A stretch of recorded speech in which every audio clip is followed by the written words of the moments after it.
হযরত মুসা আলাইহিস সালামের জামানায় এক বৃদ্ধার একটি বাচ্চা মারা গেল। সেই দুঃখে বৃদ্ধা কাঁদতে লাগলো।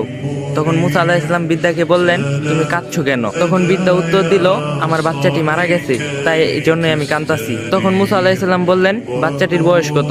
বৃদ্ধা উত্তর দিলেন, 350 বছর। মুসা আলাইহিস সালাম বললেন, তোমার এই বাচ্চাটি 350 বছর জীবিত ছিল, কিন্তু এমন একটা জামানা আসবে, সেই জামানার নবীর উম্মত মাত্র 60 থেকে 70 বছর বাঁচবে, আর সেই নবী হলো হযরত মুহাম্মদ সাল্লাল্লাহু আলাইহি সাল্লাম। তখন বৃদ্ধা অবাক হয়ে বললেন, তারা বালেক হবে?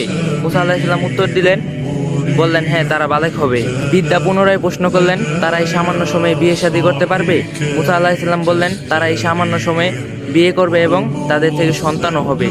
বৃদ্ধা পুনরায় প্রশ্ন করলেন, তারা এই সামান্য সময়ে কিভাবে নেকি এবং সওয়াব অর্জন করবে? তখন মুসা আলাইহিস সালাম বলেছেন, তারা এই সামান্য সময়ে এত নেকি অর্জন করবে যে তাদের নেকি যদি আমাদের উপর রাখা হয়, তাহলে আমাদের নেকির কোনো নিশানাও থাকবে না, শুধুমাত্র তাদের নেকি দেখা যাবে। কারণ উম্মতি মুহাম্মদীকে আল্লাহ তাআলা এমন একটা মাসে দিবেন, সে মাসের নাম হলো রমজান মাস, যে মাসে একদিন ইবাদত করলে 83 বছরের সওয়াব তার আমলনামায় লেখা হবে। সুবহানাল্লাহ।